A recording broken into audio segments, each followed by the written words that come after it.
ദിലീപിനെ ഇപ്പോൾ അങ്കമാലി കോടതിയിലേക്ക് കൊണ്ടുപോകുകയാണ്. 3 ദിവസത്തെ കസ്റ്റഡിയിൽ ആയിരിക്കും പോലീസ് ആവശ്യപ്പെടുക, അന്വേഷണ സംഘം ആവശ്യപ്പെടുക. വിവരങ്ങളുമായി ദിൽജിത്ത് ചേരുന്നുണ്ട്. പുതിയ വാർത്തയിലേക്ക് കൂടി പോവുകയാണ്. ദിൽജിത്ത്, വിശദാംശങ്ങൾ. സൗമ്യ, ദിലീപിനെ അല്പസമയത്തിനകം കോടതിയിൽ എത്തിച്ചേർക്കും. 11 മണിയോട് കൂടി തന്നെ കോടതി നടപടികൾ ആരംഭിക്കും. പ്രാഥമികമായി പോലീസിന് ഇപ്പോൾ ചോദ്യം ചെയ്യൽ മാത്രമാണ് പൂർത്തിയാക്കാൻ സാധിച്ചിട്ടുള്ളത്. കേസുമായി ബന്ധപ്പെട്ട് കൂടുതൽ തെളിവെടുപ്പ് ഉൾപ്പെടെയുള്ള കാര്യങ്ങളിലേക്ക് കടക്കേണ്ടതുണ്ട്. അതുകൊണ്ട് തന്നെ അന്വേഷണ സംഘം ദിലീപിനെ കസ്റ്റഡിയിൽ ആവശ്യപ്പെട്ടുള്ള ഒരു അപേക്ഷ അങ്കമാലി മജിസ്ട്രേറ്റ് കോടതിയിൽ നൽകും. ഈ ഒരു അപേക്ഷ പരിഗണിക്കുന്ന ഘട്ടത്തിൽ തന്നെ ദിലീപിന് പറയാനുള്ള കാര്യങ്ങൾ കൂടി, ഈ കസ്റ്റഡിയും അറസ്റ്റും സംബന്ധിച്ച കാര്യങ്ങൾ വിശദമായി തന്നെ കോടതി കേൾക്കാൻ ഇടയുണ്ട്.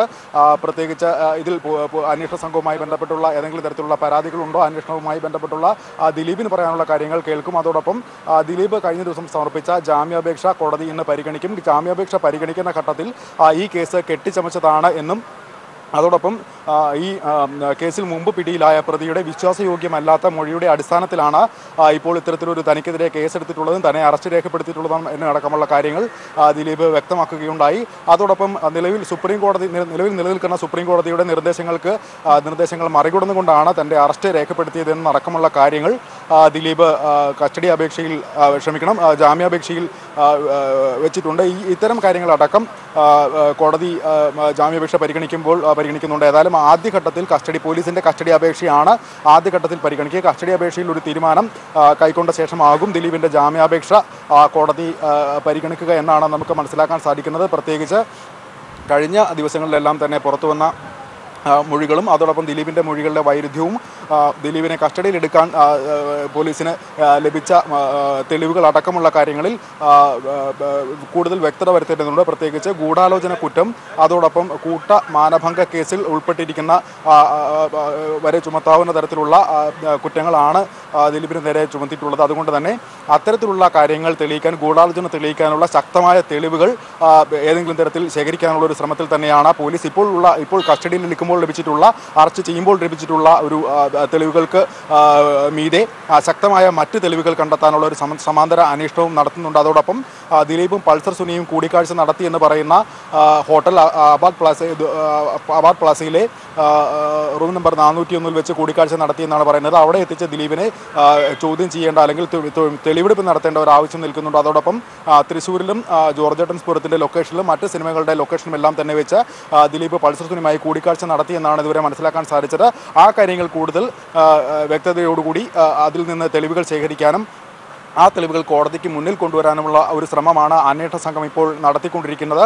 അതോടൊപ്പം ഇപ്പോൾ കഴിഞ്ഞ ദിവസങ്ങളിലായി പുറത്തുവന്ന പൾസർ സുനി രഹസ്യമൊഴി രേഖപ്പെടുത്താനുള്ള ഒരു സാധ്യത കൂടി നിലനിൽക്കുന്നുണ്ട്. പൾസർ സുനി ഇത്തരത്തിൽ കോടതിക്കുള്ളിൽ ഒരു കുറ്റസമ്മത മൊഴി നൽകുകയാണെങ്കിൽ അത് ദിലീപിന് ഏറ്റവും പ്രതികൂലമാകുന്ന ഒരു ഘടകമായി തന്നെ വന്നു ഭവിക്കുമെന്നതാണ് നമുക്ക് മനസ്സിലാക്കാൻ സാധിക്കുന്നത്. പ്രത്യേകിച്ച് പൾസർ സുനി കുറ്റസമ്മത മൊഴി നടത്തുകയും ദിലീപ് ഇത്തരത്തിലൊരു കൊട്ടേഷൻ തനിക്ക് ഏൽപ്പിച്ചു, അത് താൻ ഈ രീതിയിൽ നിർവഹിച്ചു, അതിനുശേഷം ഈ തരത്തിലെല്ലാം ദിലീപുമായി ബന്ധപ്പെട്ടിരുന്നു, സംഭവശേഷം നടിയെ ആക്രമിച്ച ശേഷം നടിയെ ആക്രമിക്കപ്പെടുന്ന ദൃശ്യങ്ങളടക്കമുള്ള മെമ്മറി കാർഡ് ദിലീപിൻ്റെ ബന്ധുവിന് നൽകി, അതോടൊപ്പം പണം, ഈ കൊട്ടേഷനുമായി ബന്ധപ്പെട്ട പണവുമായി സംബന്ധിച്ച് ദിലീപോ അല്ലെങ്കിൽ ദിലീപിൻ്റെ മാനേജർമാരോ അല്ലെങ്കിൽ മറ്റ് അനുയായികളുമായി പ്രത്യേകിച്ച് നാദർഷി അടക്കമുള്ള ആളുകളുമായി നടത്തിയിട്ടുള്ള സംഭാഷണങ്ങൾ, ദിലീപിൻ്റെ മാനേജർ അപ്പുള്ളിയുമായി നടത്തിയിട്ടുള്ള സംഭാഷണങ്ങൾ, ഇവയിലെല്ലാം തന്നെ കൂടുതൽ വ്യക്തതയും അവ സ്ഥിരീകരിക്കുന്ന അടക്കമുള്ള രഹസ്യമൊഴി കോടതിക്ക് മുന്നിൽ എത്തുകയാണെങ്കിൽ ദിലീപിൻ്റെ കുരുക്ക് കൂടുതൽ മുറുകുന്ന ഒരവസ്ഥയിലേക്കാകും കാര്യം എത്തുക. നിലവിലെ സാഹചര്യ തെളിവുകൾ പരിശോധിക്കുകയാണെങ്കിൽ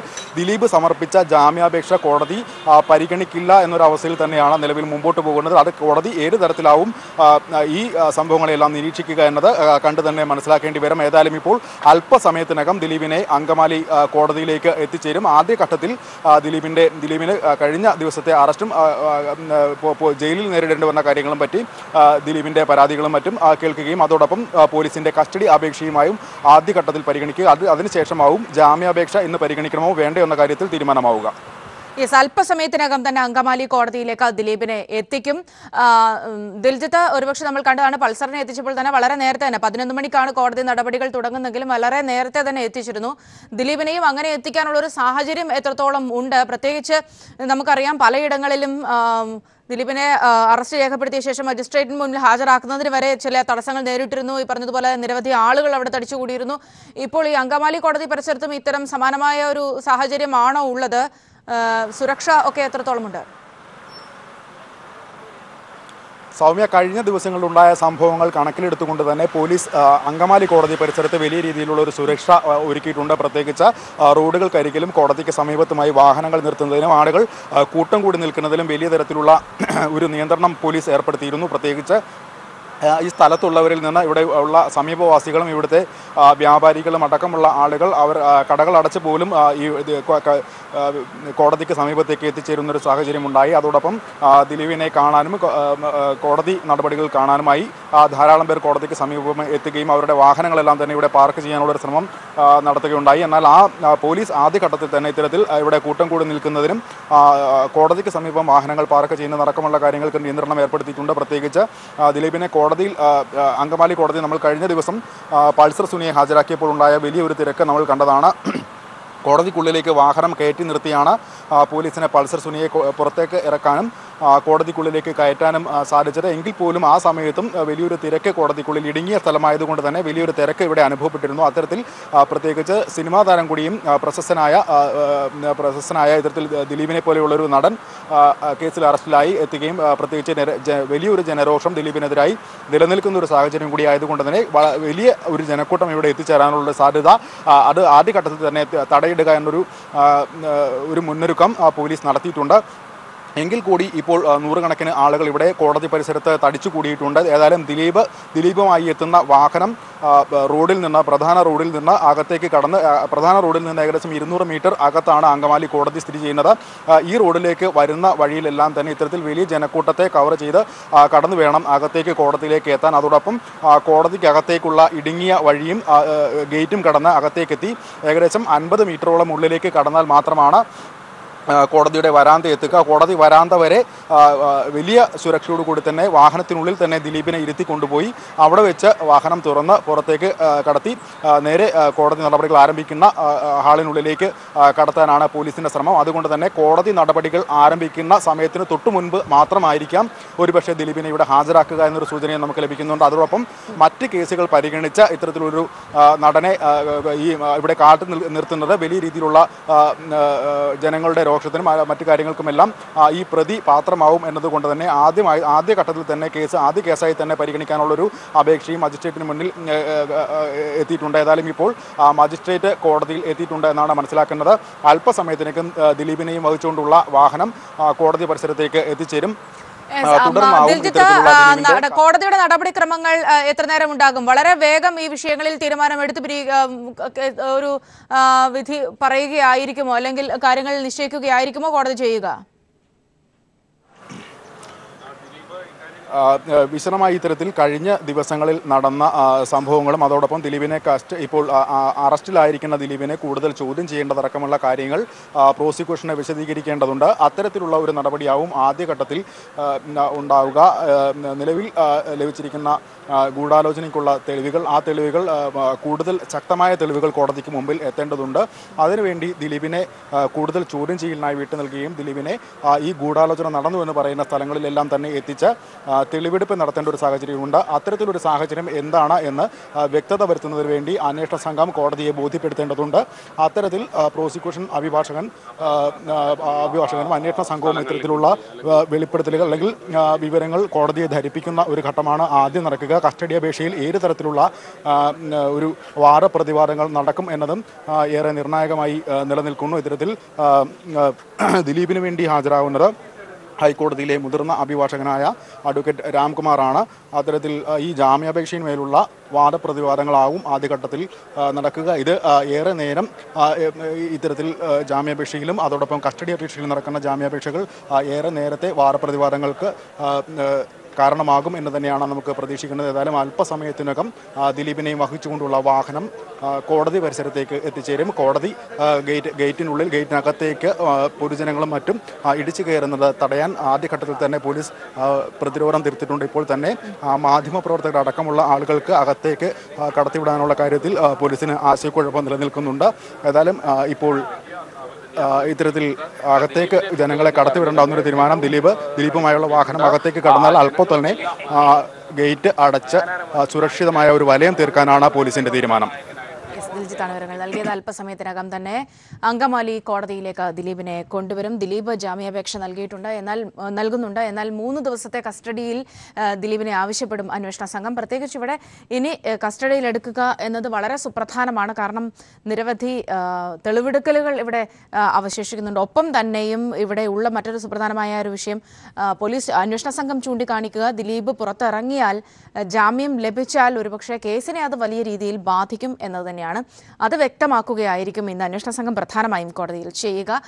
അതുകൊണ്ട് തന്നെ ജാമ്യം കിട്ടാനുള്ള ഒരു സാധ്യത അങ്ങനെ തന്നെ കാണണോ ശ്രീ അജയകുമാർ?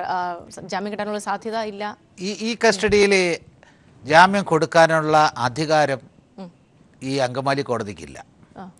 കാരണം മജിസ്ട്രേറ്റിന് ജാമ്യം കൊടുക്കാവുന്ന വകുപ്പുകളും അതിൻ്റെ പരിധിയും കഴിഞ്ഞ കുറ്റകൃത്യമാണിത്. അതായത് 376D എന്ന് പറഞ്ഞാൽ മിനിമം 20 വർഷത്തെ തടവ് അല്ലെങ്കിൽ ജീവിതകാലം മുഴുവൻ ജയിലിൽ കിടക്കേണ്ടതായ ജീവപര്യന്തം എന്നാണ് 376Dയിലെ ശിക്ഷ പറഞ്ഞിരിക്കുന്നത്. അപ്പം മിനിമം 20 years ഉണ്ട്. മജിസ്ട്രേറ്റിന് ജാമ്യം കൊടുക്കാനുള്ള പരിധി 10 വർഷക്കാലം വരെ ശിക്ഷിക്കാവുന്ന വകുപ്പുകൾക്കാണ്. പിന്നെ എന്തിനവിടെ ജാമ്യാപേക്ഷ കൊടുത്തു എന്ന് ചോദിച്ചാൽ, ആ ജാമ്യാപേക്ഷയിൽ ട്രയൽ കോടതിയിൽ ഒരു തീരുമാനമെടുത്താൽ ആ തീരുമാനത്തിന് പുറത്താണ് സെഷൻസ് കോടതിയിൽ അടുത്ത ജാമ്യാപേക്ഷ വരേണ്ടത്. ഇനി അടുത്ത പരിധി സെഷൻസ് കോടതിയിലേക്കാണ് നോർമലായിട്ട് പോകേണ്ടത്. അങ്ങനെ അവിടേക്ക് പോകുമ്പോൾ ഈ റിമാൻഡ് റിപ്പോർട്ടിലും ഇതുവരെയുള്ള സാഹചര്യങ്ങളിലും ഇനി ഫർദർ ഇൻവെസ്റ്റിഗേഷൻ അവിടെ നടത്തിക്കൊണ്ടിരിക്കുന്നു. കസ്റ്റഡി അപേക്ഷയുണ്ട്. കസ്റ്റഡി അപേക്ഷ കിടക്കുന്നിടത്തോളം കാലം ഒരു കാരണവശാലും കസ്റ്റഡി ആപ്ലിക്കേഷൻ ആദ്യം പരിഗണിച്ച് കസ്റ്റഡിയിലേക്ക് പോകാതെ ജാമ്യാപേക്ഷ പരിഗണിക്കാൻ സാധ്യതയില്ല. അഥവാ പരിഗണിച്ചാലും കസ്റ്റഡിയിലുള്ള കാലാവധി കഴിഞ്ഞതിന് ശേഷമേ ജാമ്യം അനുവദിച്ച് കിട്ടാറുള്ളൂ. ഈ കേസിൽ അങ്കമാലി നിന്ന് ജാമ്യം കിട്ടും എന്ന് പ്രതിഭാഗത്തിന് പോലും വിശ്വാസം ഇല്ല. അങ്ങനെ സംഭവിക്കാൻ സാധ്യതയില്ല. ഇനി എന്തിനാണ് ഈ കസ്റ്റഡി ആവശ്യപ്പെടുന്നതെന്ന് ചോദിച്ചാൽ, പ്രതി കസ്റ്റഡിയിലിരിക്കുമ്പോൾ പലവിധമായ കൺഫെഷൻസും അന്വേഷണ ഉദ്യോഗസ്ഥനോട് വെളിപ്പെടുത്തും. അങ്ങനെ വെളിപ്പെടുത്തുന്നത് നമ്മുടെ section 26 of the evidence act, അതായത് ഇന്ത്യൻ തെളിവ് നിയമത്തിൻ്റെ 26ാം വകുപ്പ് അനുസരിച്ച് അങ്ങനെ ഒരു കൺഫെഷൻ പോലീസ് ഉദ്യോഗസ്ഥനോട് നടത്തുമ്പോൾ അതിന് വിലയില്ല, അത് തെളിവിലേക്ക് സ്വീകരിക്കത്തക്കതല്ല. പക്ഷേ അതിനൊരു എക്സംഷനായിട്ട് 27ാം വകുപ്പ് പറയുന്നത്, ഒരു ഡിസ്ക്ലോഷർ ഓഫ് ഫാക്റ്റിലേക്ക് നയിക്കുന്ന എന്തെങ്കിലും കൺഫെഷൻ സ്റ്റേറ്റ്മെൻറ്റ് നടത്തിയിട്ടുണ്ടെങ്കിൽ to that extent which led to the disclosure of the fact is admissible in evidence എന്നാണ്. അതായത് ഇതിലെ എന്തെങ്കിലും തൊണ്ടിമുതലുകൾ എവിടെയെങ്കിലും സൂക്ഷിച്ചിട്ടുണ്ടെങ്കിൽ, വേറെ ഏതെങ്കിലും രീതിയിൽ അയാൾക്ക് മാത്രം അറിയാവുന്നുള്ള മറ്റൊരു തെളിവിലേക്ക് നയിക്കുന്ന സാഹചര്യം ഇയാൾ ഡിസ്ക്ലോസ് ചെയ്തിട്ടുണ്ടെങ്കിൽ ആ സ്ഥലത്തേക്ക് പ്രതി നയിച്ച് ഇൻവെസ്റ്റിഗേറ്റിംഗ് ഏജൻസി ചെന്ന് അത് കണ്ടെത്തുന്നതിന് ആണ് കസ്റ്റഡി ആവശ്യപ്പെടുന്നത്. പ്രധാനമായും കൂടുതൽ ചോദ്യം ചെയ്യുന്നതിനും അവർക്ക് അവകാശമുണ്ട്. അങ്ങനെ കസ്റ്റഡിയിൽ നിന്ന് വരുമ്പോൾ, കസ്റ്റഡി കാലാവധി കഴിഞ്ഞ് വരുമ്പോൾ അങ്ങനെ മുറുകുന്ന അനേകം തെളിവുകൾ ഈ കേസിൽ ഉണ്ടായിത്തീരും എന്നാണ് എൻ്റെ നിഗമനം. യെസ്, ശ്രീ ആലപ്പി അഷ്റഫ്, നേരത്തെ താങ്കൾ ഈ സംഘടനകളുമായി ബന്ധപ്പെട്ട കാര്യങ്ങൾ പറഞ്ഞിരുന്നു. അല്ലെങ്കിൽ നിലവിൽ ഇപ്പോഴത്തെ നടന്മാരും നടികളും ഒക്കെ നിൽക്കുന്ന ഒരു സമ്മർദ്ദമുണ്ടല്ലോ, ആ ഒരു സമ്മർദ്ദത്തിൽ കൂടി താങ്കളുടെ വാക്കുകളും കടന്നു പോയിരുന്നു. പക്ഷേ ആദ്യം മുതൽക്കേ തന്നെയും ഇങ്ങനെ ഒരു വ്യക്തിയെ താങ്കൾ സംശയത്തിന് നിലയിൽ നിർത്തിയിരുന്നു എന്നുള്ളത് ഒരുപക്ഷെ ചുരുക്കം ചില ആൾക്കാർ മാത്രമേ അത്രയും സ്ട്രോങ് ആയി ഈ വിഷയത്തിൽ അങ്ങനെ ഒരു നിലപാട് എടുത്തിട്ടുള്ളൂ. അത് പല കാരണങ്ങൾ കൊണ്ടാകാം. പക്ഷേ ഈ ഒരു വിഷയം സിനിമാ മേഖലയിൽ ഇനിയും ഉണ്ടാക്കുന്ന ഒരു ആശങ്കയുണ്ടല്ലോ. അതായത് ഇങ്ങനെ ഒരു വ്യക്തിയെ പ്രതിരോധിക്കുമ്പോൾ അതിന് തങ്ങൾക്ക് പ്രതിരോധിക്കാനാകുമോ? അത് പ്രതിരോധിക്കാനാകാത്ത വിധത്തിൽ ആക്കി വെച്ചിരുന്ന ഒരു സാഹചര്യത്തിൽ നിന്നുകൊണ്ടുകൂടിയാണ് അതിനെല്ലാം ബ്രേക്ക് ചെയ്ത് വേണം ഈ പ്രതികരണം വരാൻ. താങ്കൾ നേരത്തെ സൂചിപ്പിച്ച പോലെ തന്നെ രമ്യ നമ്പീഷിനെ പോലെയുള്ളവരൊക്കെ തന്നെയും മൈക്കിന് മുമ്പിൽ വന്ന് സംസാരിക്കാൻ ധൈര്യം കാണിച്ചവരാണ്. ഈ ഒരു അറസ്റ്റിന് ശേഷമാണെങ്കിൽ കൂടി റിമ കല്ലിങ്ങിലെ പോലെയുള്ളവർ, പൃഥ്വിരാജിനെ പോലെയുള്ളവർ, ആസിഫ് അലിയെ പോലെയുള്ളവർ. പക്ഷേ ഇപ്പോഴും ചില സംശയങ്ങൾ അല്ലെങ്കിൽ ചില ഭയം ഇപ്പോഴും ചിലരുടെ ഇടയിൽ, പ്രത്യേകിച്ച് എനിക്ക് തോന്നുന്നു പുതുതായി വന്നിട്ടുള്ള അല്ലെങ്കിൽ പുതുമുഖ ഈ യുവ നടന്മാരുടെയും നടിമാരുടെയും ഇടയിൽ അങ്ങനെയൊക്കെ അവശേഷിക്കുന്നുണ്ടോ?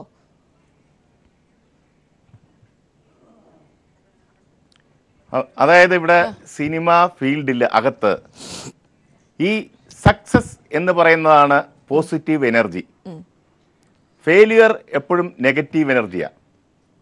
അവരങ്ങ് പിന്തള്ളപ്പെടും.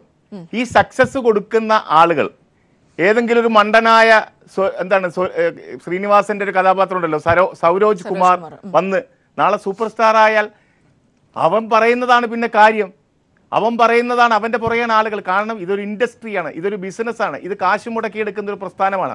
അവൻ്റെ പണം നഷ്ടപ്പെടുന്നതും ഇവൻ്റെ ഡേറ്റ് കിട്ടിയിട്ട് അതുകൊണ്ട് ജീവിക്കണം, അതുകൊണ്ട് രക്ഷപ്പെടണം എന്ന് പറഞ്ഞ് വരുന്ന പ്രൊഡ്യൂസർമാരുണ്ട് ഒരുപാട് പേര്. അവൻ്റെ ഡേറ്റ് മേടിച്ചാൽ പടം ചെയ്യാമെന്നുള്ള സംവിധായകരുണ്ട്. അങ്ങനെ കിടക്കുന്ന ഈ സക്സസ് എന്ന പോസിറ്റീവ് എനർജിയിൽ കിടക്കുന്ന ഒരു ഫീൽഡാണ് സിനിമ. അതുകൊണ്ടാണ് എപ്പോഴും ഈ സിനിമാ ഫീൽഡിൽ തന്നെ ഒരു വിവരവും ഇല്ലാത്ത സൊസൈറ്റിയിൽ എന്ത് നടക്കുന്നെന്ന് പോലും അറിയാൻ വയ്യാത്ത ഒരുപാട് പേരുണ്ട്. പേപ്പർ വായിക്കാത്തവരുണ്ട്, പക്ഷെ ആഴത്തിൽ വായനാശീലമുള്ളവരുമുണ്ട് ഒപ്പം. പക്ഷെ അങ്ങനെയുള്ള എല്ലാവരും വന്ന് സംഗമിക്കുന്ന ഒരു സ്ഥലമാണിത്. പല വിവിധ സ്ഥലങ്ങളിൽ നിന്ന് കേരളത്തിൻ്റെ അങ്ങുന്നും ഇങ്ങുന്നും ഒക്കെ വന്ന് പല പല സംസ്കാരത്തിൽപ്പെട്ടവർ വന്ന് യോജിക്കുന്ന ഒരു ഫീൽഡാണ് ഇവിടെ. ആരെങ്കിലും ഭാഗ്യവും കഴിവും കൂടെ ഒന്നിച്ച് കിട്ടുന്നവൻ അടിച്ചങ്ങ് കയറുകയാണ്. ചിലപ്പോൾ ഭയങ്കര കഴിവുള്ളവൻ പോലും താഴത്തോട്ട് പോകും. അപ്പോൾ രണ്ടും കൂടെ ഒത്തുവരുന്നവൻ കയറിപ്പോകുന്ന ഒരു ഫീൽഡാണിത്. അപ്പോൾ ഇവിടെ എപ്പോഴും സക്സസ് ആണ് പോസിറ്റീവ് എനർജി.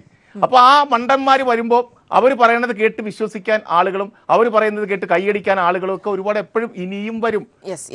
വളരെ നന്ദി ശ്രീ ആലപ്പി അഷ്റഫ്, ഇത്രയും നേരം ഞങ്ങളോട് ചേർന്ന് ഈ വിഷയത്തിൽ സംസാരിച്ചതിനൊപ്പം തന്നെ അഡ്വക്കേറ്റ് വി അജയകുമാർ, ഒപ്പം ശ്രീ ദേവദാസ്, വളരെ നന്ദി ചർച്ചയിൽ പങ്കുചേർന്ന് സംസാരിച്ചു.